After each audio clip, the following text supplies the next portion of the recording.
Hey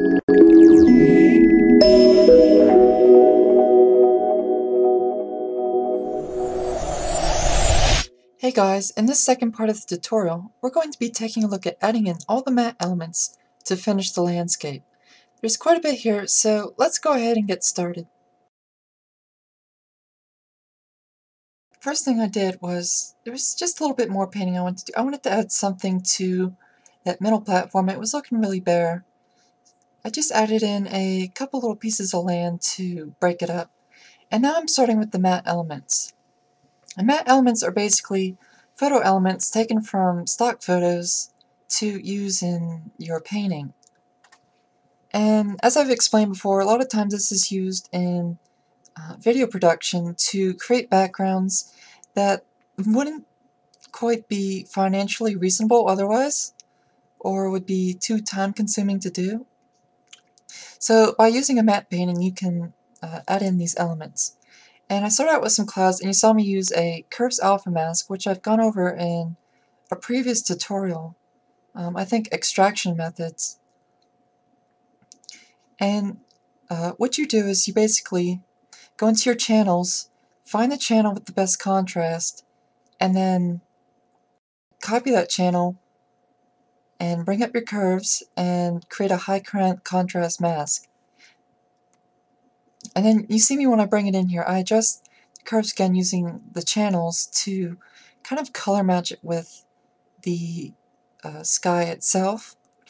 Because matte painting is not just throwing photos on the canvas. If you've ever seen, say, a friend make a terrible Photoshop and it's obviously very fake, that's what that is, just slapping a photo in and not adjusting it at all. And here I'm just trying to set up the clouds. When I did paint the clouds, I didn't really think about them a lot because the cloud photos would be quite different, and that's one part of the painting that won't end up looking like the painting did, whereas the landscapes generally retain what they look like, the clouds don't as much. Again, just using the same technique to extract all these clouds, color correct them, and bring them into the painting. And here I'm just painting a little bit, color sampling off the other clouds that I've done. And matte painting is not just putting photos down. You are going to be painting either on top of the photos you add or adding to it. And here I'm adding a color gradient over top of my clouds and set to color and very low opacity.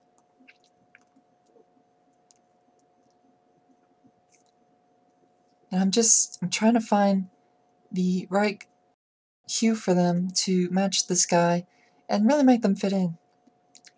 And taking a palm tree, and a lot of these I already have pre-cut out from other times I've used them. If you ever looked at all my artwork, you'll probably see some of the same objects. Just because I don't feel like spending a lot of time looking for photos every time. And here I'm adjusting individual sections of the palm tree.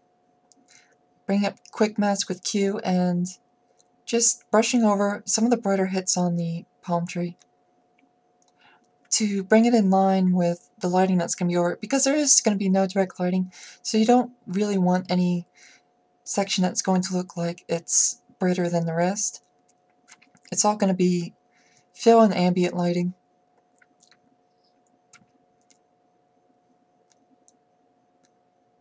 And adding in some vines, and then just using a smudge brush, you can create kind of that growth look to foliage. And again, just adding in sections of the foreground piece from a photo, just grabbing different sections and adding it in, then cleaning up the edges, because you don't want any really dark edges sticking off the ends of it, because that's generally what's hidden underneath the plants. And here I'm coming in with a brush and filling in this section that I didn't quite have a photo for, so I decided to just paint it. And this is a brush I've used before in I believe it was my first landscape walkthrough, where I take the chalky brush and you add scattering and rotation to it, and then you add color dynamics to it for the hue, saturation, the brightness, color variation, and then you just try to mimic the plants around it. You just keep sampling off, and adding dark spots to what you paint really helps sell that this is part of the same texture. And just following along and try to imagine how this is going to look. And a quick way to darken things is to add a color blending mode to it, where you sample off and add a dark color and then bring the opacity back. So if you went into your blending modes and it's color,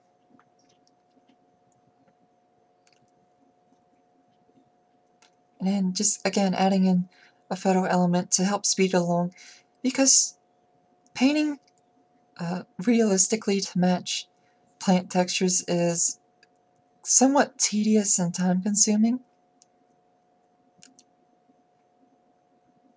So by adding in photo sections, you can speed that up. And I'm adding some vines in here because I felt that it was a little bit too open there in the top right. I wanted something to help break up the foreground more and set it apart. So say there's foliage right above the camera and it's hanging down into your view. And again, just adding that color blending mode to there, and then going back in with curves and adjusting it farther through a quick mask. And for most of these photos, they're taken from cgtextures.com, which is a stock site that's used for mainly video games, but a lot of other environments are great for matte painting as well. And again, just sampling off the bush there and painting over the side that I don't really have anything for. And I'm just trying to follow along and imagine how would this section continue. And then mixing it in with the photo elements can help trick the eye that this is all part of the photo.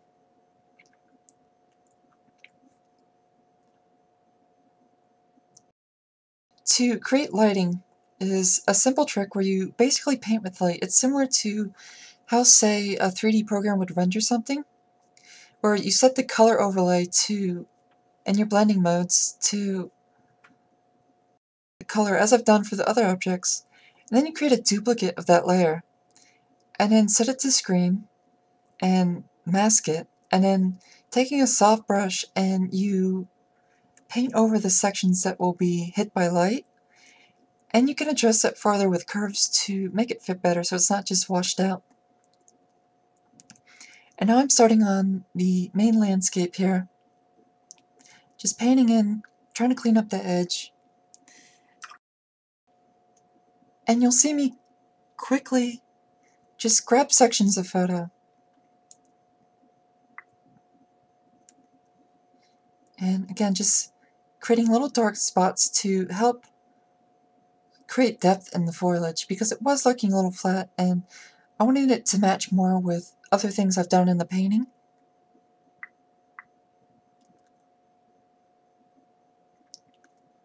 Again, going in with the curves, and you can see it's just very subtle adjustments on the curves. Just gently bringing up, say, the red channel to pull the hue towards the lighting that I want. And you'll see a lot of times with these photos as I'm grabbing them, I try to grab sections that kind of fit with the way I want them to sit.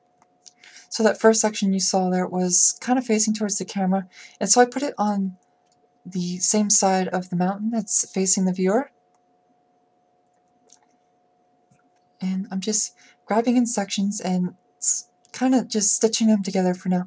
And then what you do then is you paint over sections and connect them together so they fit. again, I'm going in with curves and adjusting the color of each section so it matches the other sections.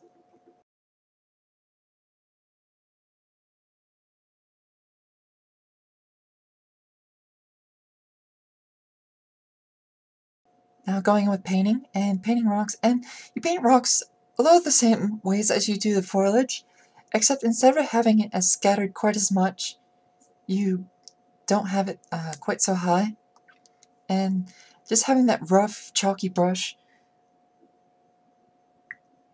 really sells the illusion that it's rock.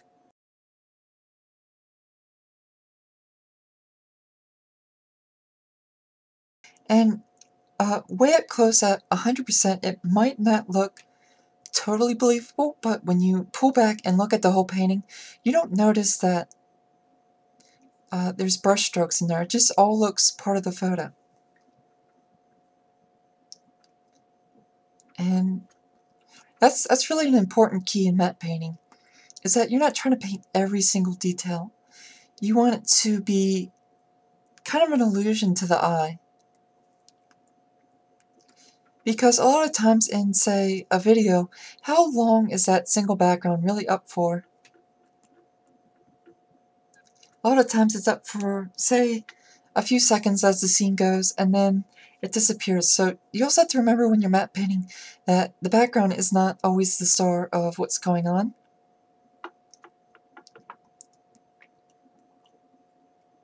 And now just quickly filling in.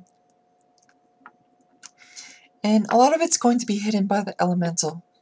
So I'm just trying to quickly add in pieces, sampling off the main mountain and filling that in. And again, I'm just using the same brush over and over again. You'll find that a lot of the same technique gets used quite a bit in this painting. And there I go with the color blending mode and your blending options. And you can bring that up by right-clicking on a layer and going to blending options.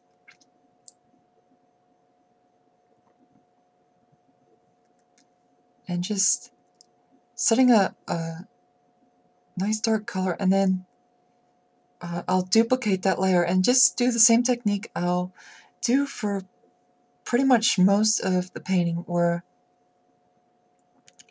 it will be set to screen and then use a mask and paint on what I want highlighted.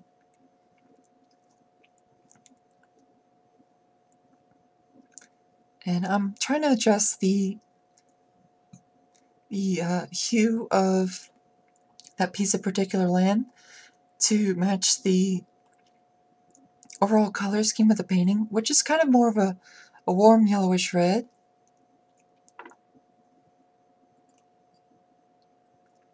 And again, going in with curves to create more contrast with this particular mountain, because it's not going to be quite far enough away that there's going to be a lot of atmospheric perspective.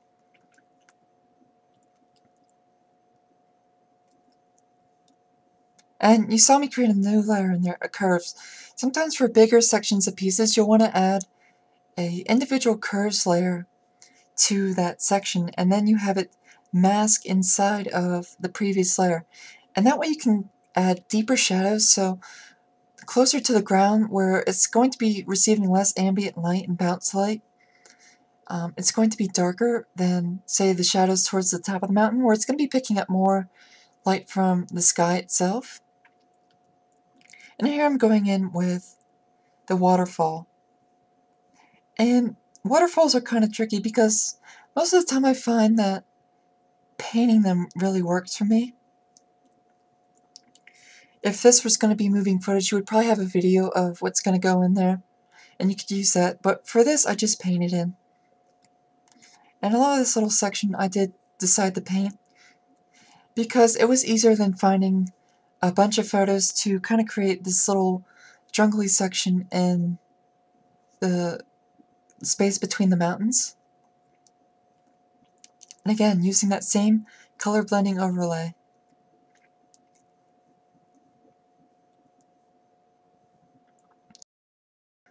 Adjusting the lighting towards the front because there's going to be some light hitting that.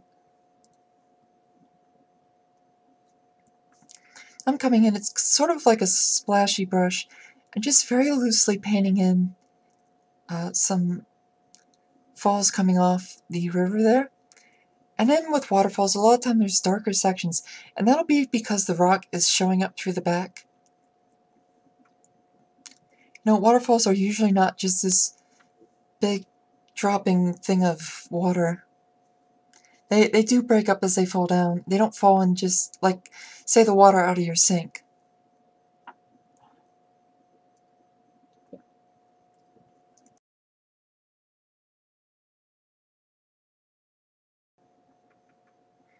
And just painting in some of that rock face there.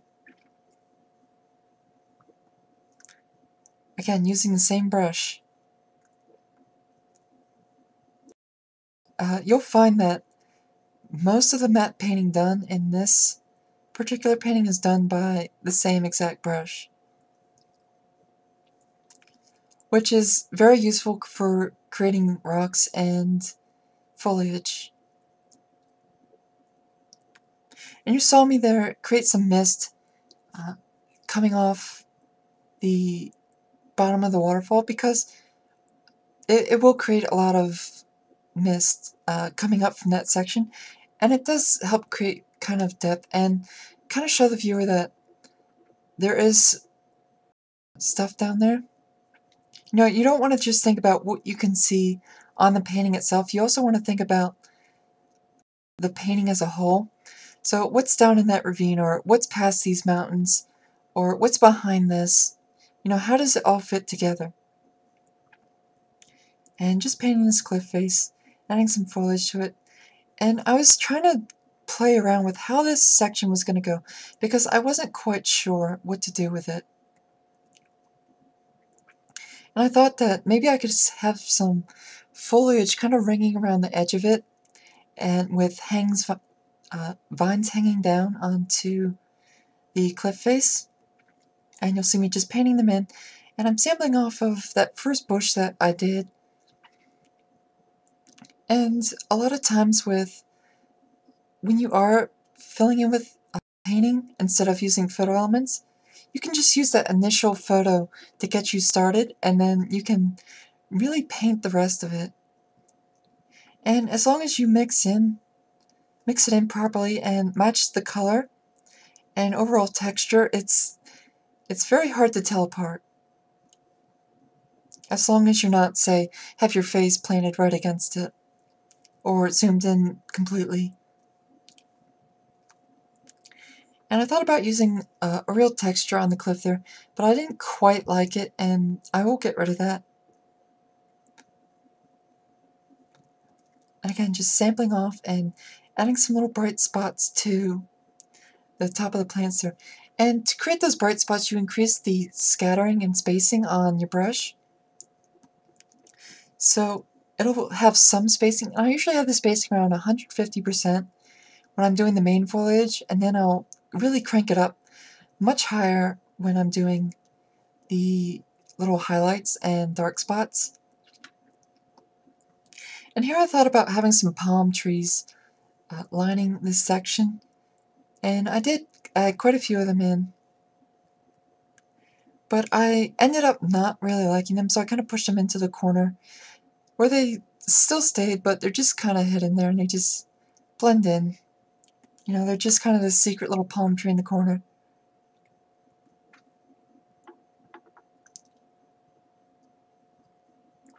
And I added some painting to that first piece, so it's kind of like there's these sections coming out from the middle of this mountain here. You know, it's kind of all coming down into this little precipice. And adding a little plant there for fun. You know, just sometimes adding in little things to break it up. And one problem I did have with this piece was the way I created this section was it looks like it blends with the foreground. And that's a lot of times where I talk about light versus dark, where it really comes into play. It's really important if you want to set things apart or push things farther back, because it does look like it's just kind of one piece and it doesn't look quite right. And I do fix that later in the painting.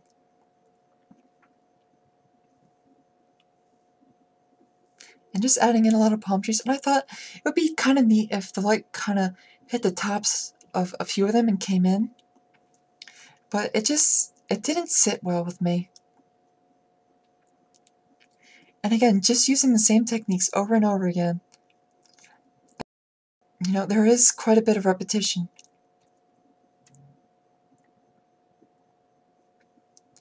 By using the blending modes and your blending options, going to color overlay, and then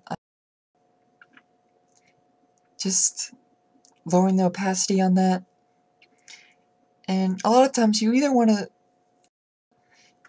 want to go with sort of a dark blue, because you'll notice that in shadows there is usually kind of this kind of very faint blue fill light.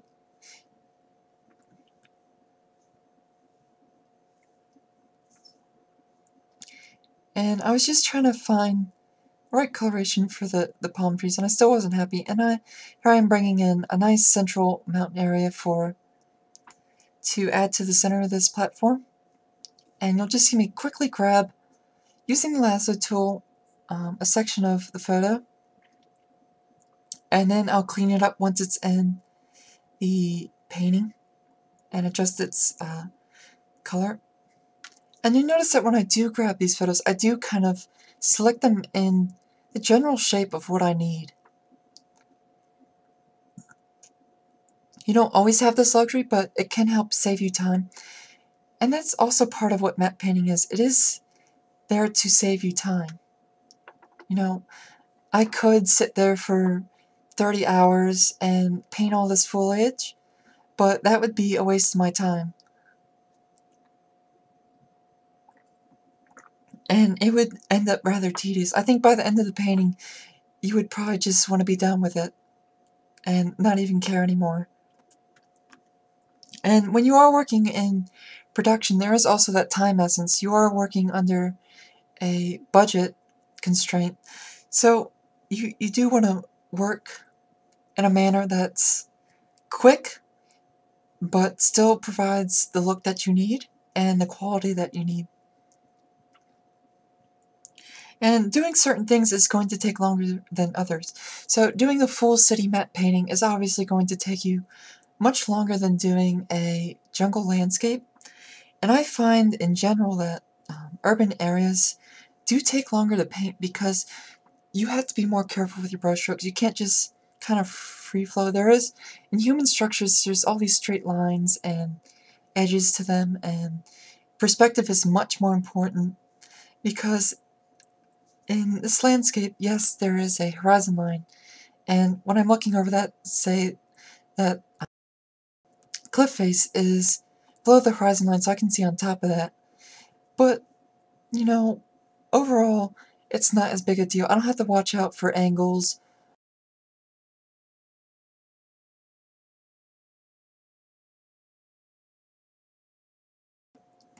As long as it looks fairly natural, you can probably get away with it.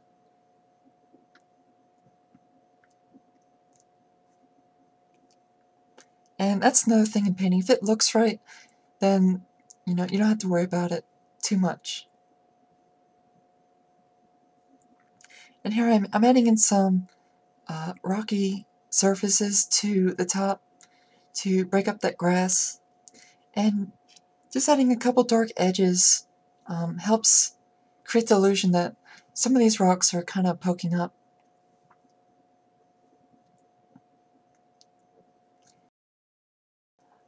Most of this section is painted because I couldn't quite find a photo element that I was really happy with that would create this section that I was wanting for, because this is an important section of the painting, because the figure is going to be standing on it, and that's kind of where the viewer's eye is drawn to. So I wanted to make sure that it felt right to me and wasn't quite too busy. I didn't want the foliage to take over what the main point of this section was. That's a lot why it's sparse and just has that rocky texture.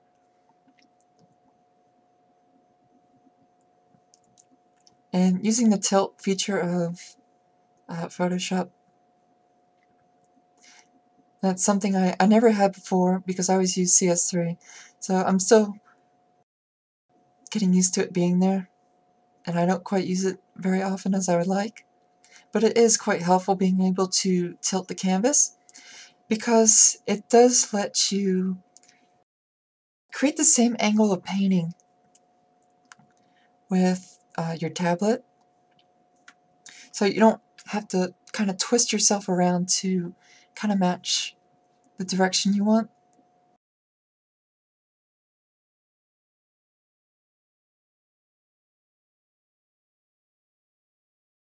And again, using my blending options, going and right-clicking and going to color overlay, and then duplicating that layer, setting it to screen, and adding a layer mask. And then you can instantly fill in the layer mask. Say if black is your foreground color, then you hit Alt Backspace, and if black is your background color, then you hit Control Backspace, and it'll just fill everything in. And that same thing goes for colors in general. Alt Backspace will use the foreground, and Control Backspace for the background color. Now here I'm just adding some more mist to that bottom section because there isn't really anything important going on down there. You know, I just kind of want it to be like, okay, there's probably some trees down there, some greenery, and there's some mist from the water. So that's all that you really need to see there, because that's not the main focus of the painting. And that's something you can also get away with, is you can get away with leaving sections a little more unfinished, because the eye might not necessarily look for all those things. You know, again, it's viewing this painting as a whole. And unless you really step in and look at, you know, all the details closely, and then maybe you can see, okay, maybe this section is painted, or this section doesn't look quite as finished, but you usually don't notice that.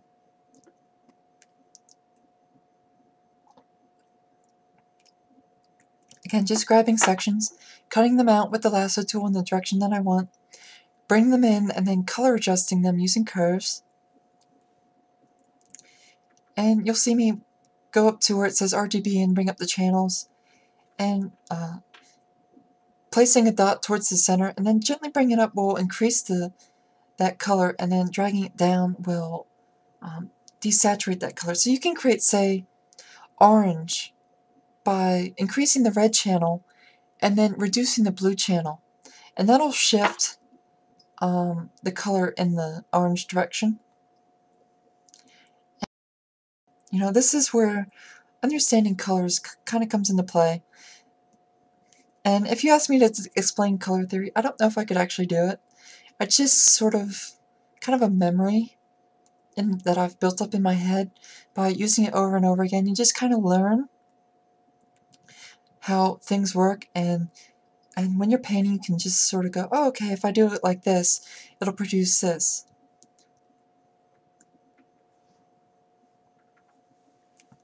And another type of curve you can do is an S-curve, when you're using curves, where you place a dot towards the shadows, and then you place another dot towards the highlights, and you create just a very faint S shape, and it'll increase contrast. Again, coming in with that extra curves layer, using the previous layer as a clipping mask.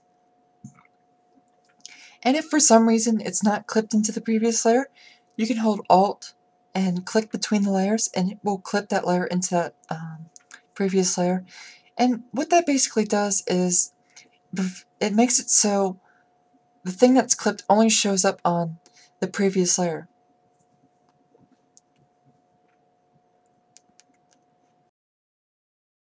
Again, if you see my photo extraction tutorial, I'm just very quickly creating an alpha curves mask by duplicating the channel with the highest contrast between the sky and the landscape, and then quickly cleaning it up. I'm adding in sections here, trying to match. And for this mountain, I really couldn't find a lot of photos of what I wanted. I just fill in kind of a couple big sections here. But I didn't want to keep grabbing photos, or pieces of that same photo and dragging them in, because eventually it's going to start to, it might end up repeating in that look the way I want it to. Being able to actually paint does come in handy for creating a look that you want. And by mimicking the texture of the photo around it, you can pretty much fake the eye to believing that it's all real. Just grabbing in little sections and dragging them up. Here I'm taking my brush and just kind of painting in to connect the pieces, adding some of that rock texture to connect it together, and adding that little spot where it kind of rose up. I did like that section. It does help create variety in the landscape. And here I'm just very roughly adding in the basic colors. And if you are going to do a large section where it's going to be painted, you can just do that to quickly get it started. Just kind of get the base. Okay, this is how this is going to look. Adding in a little bit of a photo element to help the process along. And I'm cleaning up some of the edges. And now I'm going in with that same brush and just quickly sampling off other sections. Painting in. And here I am, I'm looking at other parts of this particular mountain I'm looking at. Like, how does this sit? How would this rock come down? And how would this connect together? So this is where sampling quickly really helps, and just, pressing Alt and sampling a point and grabbing all sorts of different colors. And then by using the color dynamics and the brush settings, it helps create natural variation in the colors that you pick, because there is going to be a lot of variation in real photos. It's not just going to be a straight green, or rocks do have a lot of variation in their faces. Even if you don't really recognize it at first, when it is all together, then it does really help set illusion that this is the texture that you want. Here I am again using the same duplication technique and screening it on, adjusting the contrast and curves to bring it down so it's not just washed out. And then adding that third layer in there and clipping it into the previous one with curves.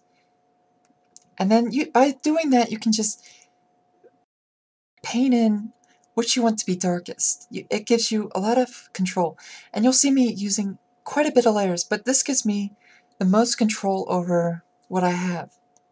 And when I do create these mountains, I usually bring them in piece by piece, and then I'll combine them together and then paint on top of that.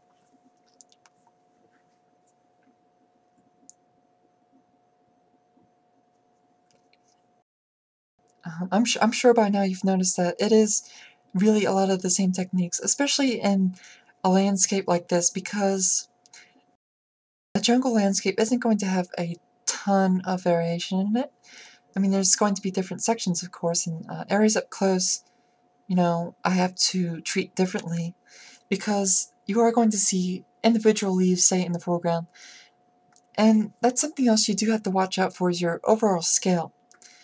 As things get farther away from the camera, not only are you going to have atmospheric perspective, but the details that you could see quite up close are not going to be visible in the back. So that mountain I just did, you're not going to be able to see individual leaves sticking out, or, little tiny details. And that's something you want to watch out for, is in your photo elements, their scale. Certain photos you're not going to be able to use directly up close, and other photos you're not going to be able to use in the distance, at least not without quite a bit of painting to them.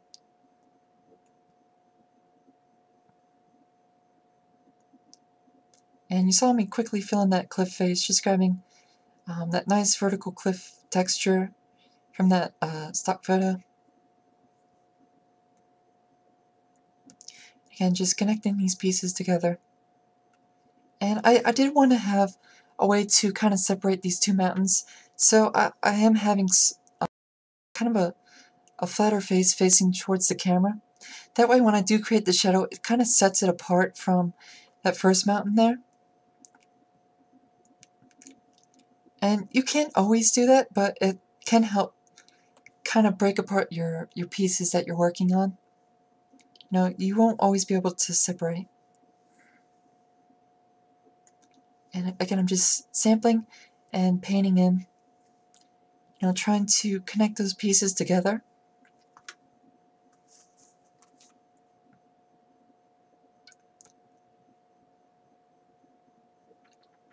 And I'm looking at what is the elemental covering up. If I was doing, say, a full matte painting, I might want to fill in everything depending on how the camera would go. Or if I wanted to do kind of a cool thing you can do with these type of things is, say it wasn't going to be a full video, you could still, say if I wanted this in a demo reel, I could break the sections up and kind of pan the camera around a little bit, and it creates this neat effect where things do look like they're in the distance.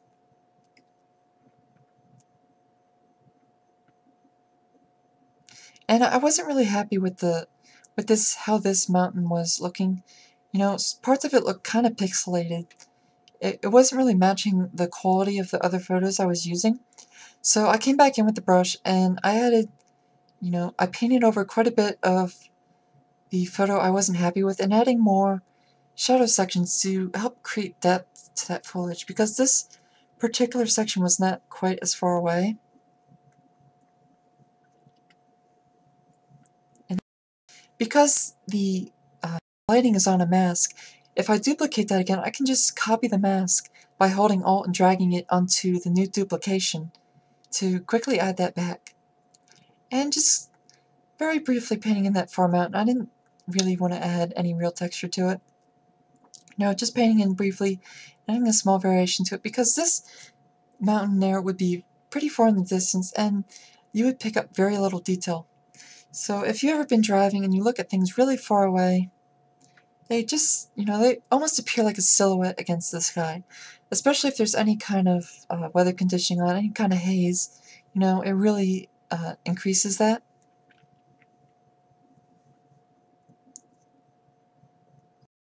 This section now is much farther away.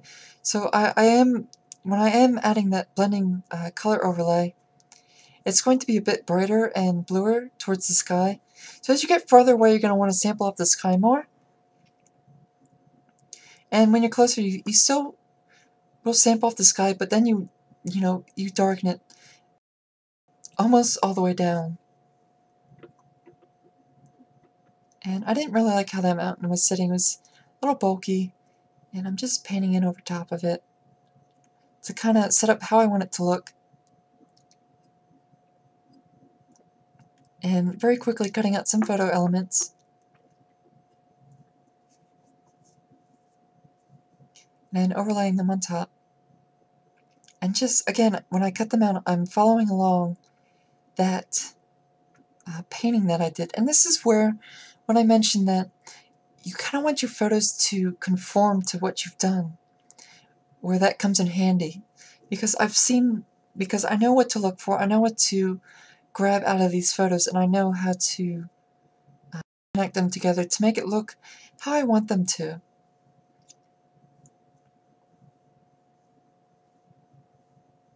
And I didn't really like that particular piece. And photos might not always cooperate. You know, you might grab a section that you think will look great, and then you stick it in, and it's like, nope, this doesn't work at all. Either because part of it doesn't match at all, or it just...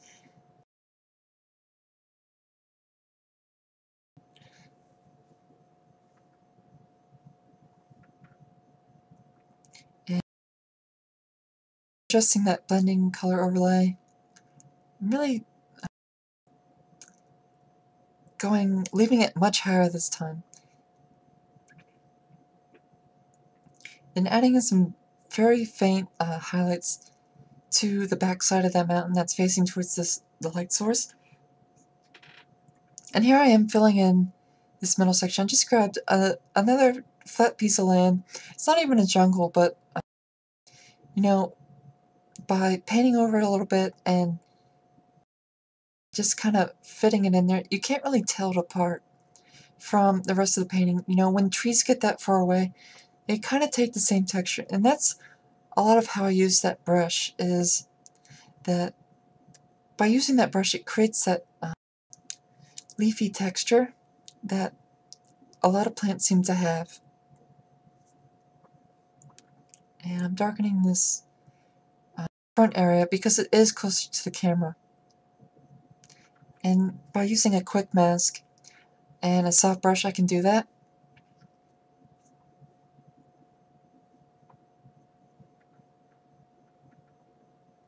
And then just painting along the edge here.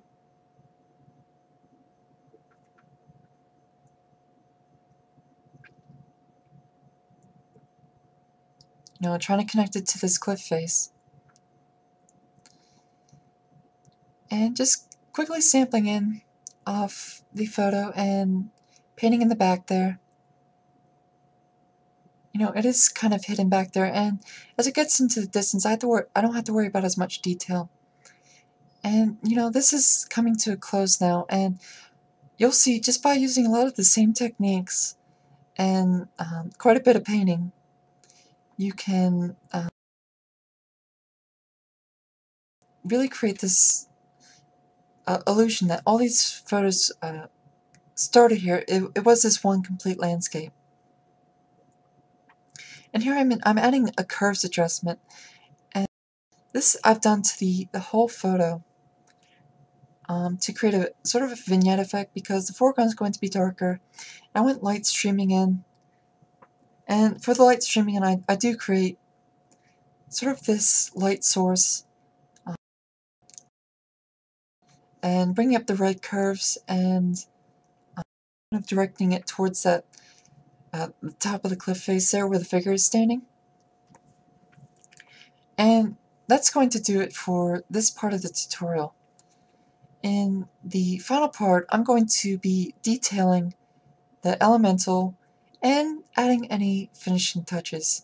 So thank you for watching and stay tuned.